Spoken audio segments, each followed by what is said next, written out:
Hola chicas, chicos. Bueno, acá les dejo la clase teórica offline para verla previamente al día sábado. Es una clase con unas cuantas imágenes porque, bueno, como ya sabemos, me parece que las imágenes y los memes representan con mucha claridad las cosas teóricas en el mundo de la vida cotidiana y les voy a ir cruzando el PowerPoint con la ficha de cátedra, que por ahí tiene mayor complejidad, pero vamos a tener el encuentro del día sábado por grupos para que puedan hacer las preguntas que quieran. Así que bueno, pasamos a la explicación entonces. Estamos sobre la ficha de cátedra que se llama acerca de las representaciones. En esta primera parte lo que hacemos es definir qué entendemos por representaciones eh, y básicamente ubicamos dos tipos de representaciones, y esto es bien importante para que les quede claro a ustedes, porque ustedes están cursando Sociología de la Educación y otro tipo de materias que tienen un sustento mucho más sociológico. No es que la nuestra deje de lado esa perspectiva, sino que todavía estamos situados más bien en un punto de vista más mentalista. Entonces, cuando se trata de las representaciones, vean que allí decimos que existen representaciones internas, que son la expresión de nuestra actividad mentalista, y representaciones externas, que las llamamos notaciones, para referirse al uso de instrumentos culturales para dejar unas huellas intencionales de la mente. Por ejemplo, desde este punto de vista, las representaciones internas van a ser algunas de las que voy a definir a continuación, tales como las imágenes, los mapas cognitivos, los guiones, los esquemas, que son, como les decía, construcciones mentales internas, es decir, que están alojadas en la memoria a largo plazo o en la memoria de trabajo. Mientras que estas notaciones o representaciones externas son desde los apuntes que ponemos en nuestra agenda o cuadernos hasta los monumentos que las distintas generaciones van dejando para dar huellas de su existencia, ¿no? De su memoria. Esto sería más bien la memoria cultural, y esto lo abordó Lev Vygotsky cuando dijo que la memoria natural no alcanza. Sabemos que nuestra memoria es limitada, 7 más o menos 2, y entonces expresó que la memoria humana, como toda actividad cognitiva, se vale de instrumentos de la cultura para dejar huellas, ¿no es cierto? Y están también las representaciones socioculturales, que en general son aquellas creencias personales o colectivas acerca de los objetos, acerca de los acontecimientos, que vamos a retomar en la actividad 3 cuando hablemos de los túneles de la mente, en la unidad 3, perdón. Bien, entonces ahora nos vamos a referir a estas representaciones internas, cognitivas, que las vamos a pensar en nuestro encuentro virtual en su aplicación escolar, como siempre entendemos, y como se darán cuenta, retoma, por supuesto, de una manera muy fundamental la clase sobre memoria, ¿no es cierto? Porque algunas de estas representaciones están alojadas en la memoria sensorial, otras en la memoria a largo plazo, otras en la memoria ejecutiva. Bien. En esta ficha lo que hemos hecho es una especie de glosario, porque el tema es muy amplio y está muy disperso en muchos manuales y libros de psicología cognitiva, y con un lenguaje ciertamente difícil, ¿no es cierto? Por eso es que esta explicación también viene acompañada de recursos didácticos. En primer lugar, el conocimiento declarativo, que se representa por medio de proposiciones, su lugar es en la memoria a largo plazo, interactúa con los procedimientos. Bien, este conocimiento declarativo es básicamente la memoria declarativa que hemos descrito en la clase sobre memoria, eh, en general se expresa a través de conceptos o proposiciones. Vamos entonces al Power y les presento esta diferencia entre memoria declarativa y procedimental en algo que está más cercano, digamos, al aprendizaje escolar, ¿no? Que son los denominados algoritmos y heurísticos. Los algoritmos serían algo así como los procedimientos, el cómo hacer una determinada cosa, anudar, diseccionar, restar, ortografía, ¿no? Eh, sería entonces la memoria procedimental, la memoria, eh, digamos, más expresada en términos de producciones. En general, la forma de este tipo de representación es sí, cómo, es decir, ante tales condiciones, tal modo de producción, mientras que los heurísticos son más bien conceptos, modos más creativos, semánticos y generales de resolver los problemas, como por ejemplo en este cuadro que estamos poniendo, simular un acontecimiento, eh, controlar la propia comprensión durante la lectura, planificar un experimento, es decir, subyace otro tipo de producción y de actuación mucho más consistente, mucho más eh, creativa en algunos casos, dado que lo algorítmico y procedimental se refiere más bien a una secuencia de acción que podría estar ubicada en la memoria ejecutiva, en la función ejecutiva, en la memoria de trabajo y muchas veces automatizada, ¿no? Bueno, este es un meme que dejaron ustedes cuando les pedía ejemplos creo que era de comprensión en el momento en que leíamos a Resnick.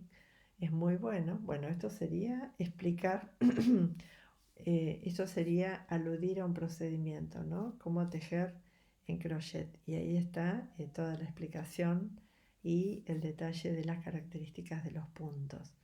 Las expertas en tejer a crochet tendrían un formato procedimental más casi automatizado en muchas acciones y más creativo en otro, ¿no? Pero se parece más bien a un procedimiento en sí porque representa una secuencia de acción.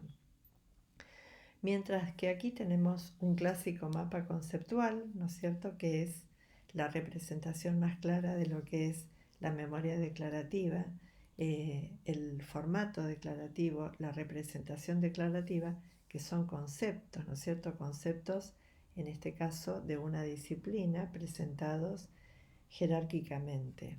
Como también aquí, que tenemos conceptos que ustedes ya conocen acerca de los enfoques teóricos en el campo de la psicología, ¿ven?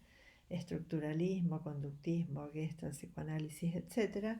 Y el objeto de estudio y relación sujeto-objeto que se plantea para cada uno de los enfoques teóricos. Bueno, esto es un conocimiento mucho más elaborado, mucho más complejo, que se relaciona jerárquicamente entre sí y que por supuesto está muy lejano a tener un formato procedimental, ¿no es cierto? Porque de ninguna manera es posible eh,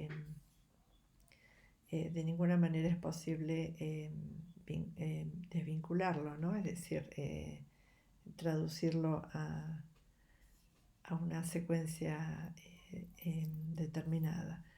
Me olvidé de poner esta diapositiva, que es un ejemplo de proposiciones.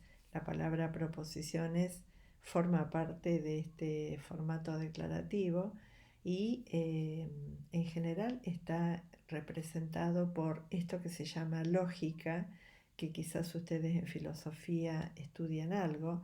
El conocimiento lógico o razonamiento lógico es un razonamiento de tipo abstracto, con intenciones de generalizar, propio del conocimiento científico, y en general tiene esta estructura, ¿no?, que quizás también la habrán repasado. Por ejemplo, dadas las premisas. Todos los alemanes son ricos, Juan es alemán, Juan es rico, ¿sí? Entonces ahí lo que estamos viendo es un tipo de razonamiento científico que, más allá de las características de Juan en sí, está analizado según una lógica proposicional. Bueno, este tipo de conocimiento complejo está entonces en este tipo de formato que estamos describiendo, que es el declarativo. Como bien les decía al presentar, el conocimiento procedimental se representa mediante producciones en los términos si tales condiciones, tales acciones. Por ende es mucho más rápido y automatizado, está muy presente en los expertos en un determinado campo de conocimiento, ¿sí? Y es por supuesto muy provechoso para cuando necesitamos hacer hábitos de algunas cosas para dar lugar en nuestra escasa capacidad de memoria a la creación, a la interpretación, a lo que es propiamente humano, ¿no? Por eso dice que ocupa poco espacio en la memoria operativa, que es donde está ubicado, mientras que los conocimientos declarativos están en la memoria a largo plazo. Bueno, las imágenes se parecen mucho a las fotografías, eh, mucho a las fotografías, en el sentido de que son como, sí, como fotografías, como radiografías que nosotros dejamos, eh, digamos, de nuestra experiencia más cercana, más inmediata. Existen distintos tipos según la vía de entrada sensorial.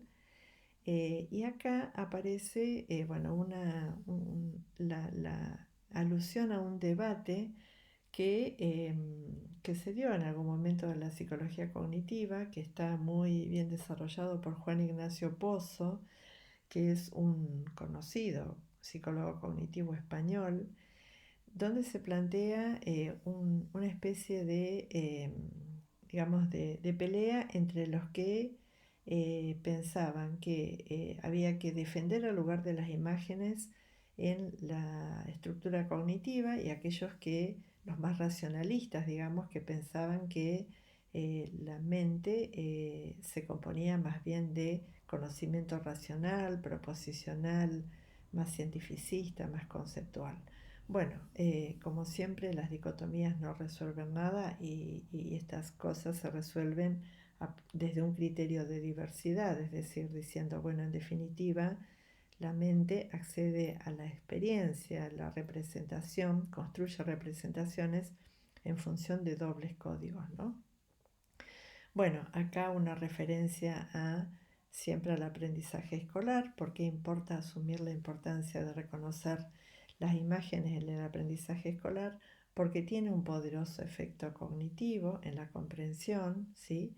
Porque nuestra mente humana tiene un carácter fenoménico, es decir, se ata a la experiencia y se ata a los hechos, y porque además en términos evolutivos está los niños, digamos, los niños, las niñas, eso lo vamos a estudiar bien en didáctica 1, van construyendo su desarrollo ontogenético a partir de las imágenes y luego de los conceptos, ¿sí? ¿Por qué? Porque, bueno, aprenden a través de los sentidos, y los sentidos conducen a formar imágenes. Bueno, luego las representaciones semánticas y episódicas, que también las hemos visto a través de memoria semántica y episódica. Acá definimos que la memoria episódica remite a recuerdos de hechos y detalles concretos, mientras que la memoria semántica remite a un modelo mental, ¿no? En este ejemplo, en este caso de formato representacional, podríamos pensar que, bueno, hay un modelo, por ejemplo, de plaza, ¿no? De plaza, de parque, que es compartido para todas las plazas del mundo, si se quiere, las plazas de Londres, las plazas de Buenos Aires, las plazas de Esquer, las plazas de Comodoro, las plazas de Moscú, ¿no es cierto? Pero a la vez cada una de ellas se representa de manera diferente en nosotros en función de la experiencia vivida. Lo primero sería lo semántico, lo segundo sería lo episódico. En algún momento les preguntaba a ustedes en una clase, en la clase anterior, creo que era cuál emerge primero en el desarrollo ontogenético, y por supuesto que es la episódica, porque los bebés van viviendo experiencias peculiares hasta que van formando modelitos del mundo que se subsumen en otros modelos del mundo generales, y por supuesto que esto se vincula con esta definición que está aquí, que es la de esquemas y modelos, ¿no es cierto? Esta es una definición muy, muy importante porque tanto en psicología del desarrollo, para explicar, por ejemplo, cómo los bebés pasan de la actividad refleja a una actividad voluntaria e intencionada, es importante hablar de esquema. O por ejemplo, cuando estudiamos el problema de la comprensión lectora, decimos que aplicamos esquemas textuales. O por ejemplo, cuando en un contexto de vida cotidiana vamos a un restaurante y viene un señor con un guardapolvo blanco, no pensamos que es un enfermero, sino que es un mozo, ¿no es cierto? Entonces, toda nuestra vida se construye en función de esquemas, por eso se define como estructuras de conocimiento sobre algún tema, ¿no? Aquí están las características. Eh, en algunos casos se definen como automáticos, pero en otros casos más elaborados son intencionados o son, digamos, controlados por quienes los utilizan. El mecanismo cognitivo que utilizan los esquemas es el de la inferencia, ¿no es cierto? Que es una especie de proceso de deducción que aplicamos al acontecimiento que se nos presenta. Sobre la inferencia también vamos a volver a hablar en la unidad 3 cuando hablemos de habilidades de pensamiento. Bien, mientras que los modelos son, digamos, equivalentes a lo que es la memoria episódica, serían como las fotografías particulares de cada hecho, de cada experiencia que vamos teniendo, y en la medida en que se van formando varios modelos sobre una misma experiencia, pasamos a tener un esquema, ¿no? Por ejemplo, si todos los días nos sentamos a almorzar a la misma hora, con un plato, un tenedor y un cuchillo, un vaso y una servilleta y una panera con pan, y todo transcurre como acontece en un almuerzo habitual, con detalles, digamos, que distinguen entre sí, vamos formando un esquema de cómo procedemos en un almuerzo, ¿no es cierto? Voy entonces al Power y les muestro algunos ejemplos de lo antedicho. Bueno, esto sería siempre un meme, ¿no es cierto? Siempre un meme que nos reúne. Sería la diferencia entre lo que es un esquema, ¿no? Un esquema prototípico, que es el fin de semana. Siempre pensamos el fin de semana en términos bueno, de momento de descanso, de recreación, de placer, y resulta que el modelo es otro, ¿no? Porque el fin de semana aprovechamos para limpiar la casa, ¿no es cierto? O para hacer otras cosas. Entonces, a veces se produce un desajuste entre modelo y esquema. Esto es bien interesante de pensarlo en el aprendizaje escolar, porque en más de una ocasión hay desajuste o desacople entre esquema y modelo, ¿no? Para la comprensión lectora, para las experiencias en general, ¿no? Bueno, otro chistecito que es sobre el comportamiento de los niños, ¿no? Cuando tu mamá te estaba amarreando mal y de repente llega la visita, ¿no? Hay un modelo también de comportamiento, perdón, un esquema de comportamiento social, ¿no? Y una experiencia personal respecto de lo que acontece detrás de ese esquema en cada situación personal de vida, ¿no? Bien, volvemos a nuestra ficha y vamos a hacer referencia a algo que se nos pasó, que es los mapas cognitivos. Los mapas cognitivos son como fotografías, ¿no? Que en general remiten a una secuencia de cómo conducirse en un determinado lugar, ¿no? Por eso acá ponemos la referencia a la apariencia típica de las habitaciones, las ciudades y los pasajes habituales. Bueno, esto sería un ejemplo de mapa cognitivo, ¿no? Que es cuando de memoria podemos indicarle a una persona cómo llegar, ¿no es cierto? Esta persona necesita un soporte y necesita una indicación empírica, pero esta persona que orienta no. ¿Por qué? Porque tiene internalizado un mapa cognitivo respecto de cómo conducirse en la ciudad. Eh, en esta misma lógica se encuentran los guiones, que también son una especie de mapas cognitivos que remiten a secuencias de actividades o procesos, es decir, cómo conducirse en relación en un determinado ámbito o tarea, ¿no? Está muy vinculado también a la memoria procedimental y al cómo hacer. Entonces, acá les pongo un ejemplo de algo que yo estoy haciendo mucho en estos últimos tiempos, que es ayudar a profesores y profesoras al armado de sus aulas virtuales, porque bueno, soy gestora del campus virtual de la universidad y entonces les hago capturas de pantallas todo el tiempo. ¿Cómo crear un foro?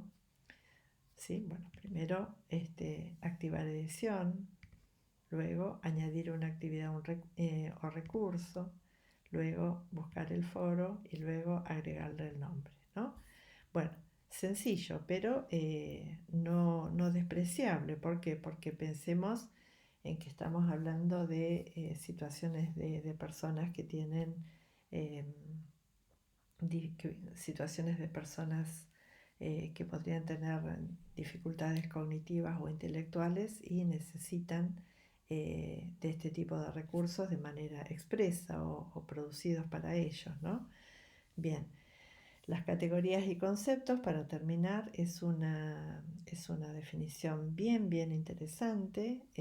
Categorizar, dice ahí, es hacer equivalentes las cosas que se perciben como diferentes, es decir, cuando ponemos a todas las cosas, objetos, acontecimientos y personas en clases y responder a ellos en términos de su pertenencia a clase. Por ejemplo, cuando decimos, bueno, si esta persona tiene tales y tales características, se parece a, es de la familia González, Vygotsky lo llamó el pensamiento por apellidos. Acá decimos una serie de objetos queda comprendida en la categoría sillas, que es en la medida en que tiene ciertas características y funcionalidad, es que forma parte este objeto de las sillas, mientras que el concepto es mucho más abstracto, más generalizable, más independiente, casi independiente de la realidad. Por eso que decimos acá, atribución de significados por relaciones de conceptos, por su pertenencia a un campo conceptual y construido sin duda sobre la base de todo lo anterior, que es la categorización, las imágenes, los guiones, etcétera, que siempre se basan en la experiencia. Bueno, hasta acá llegamos, termino la clase con la explicación dada. eh, de una manera conceptual y gráfica. El día sábado nos vamos a encontrar en los grupos indicados para pensar el lugar de estos formatos representacionales en situaciones de aprendizaje escolar que nos interesa. Nos vemos el sábado, cada uno en su grupo. Que tengan una buena jornada.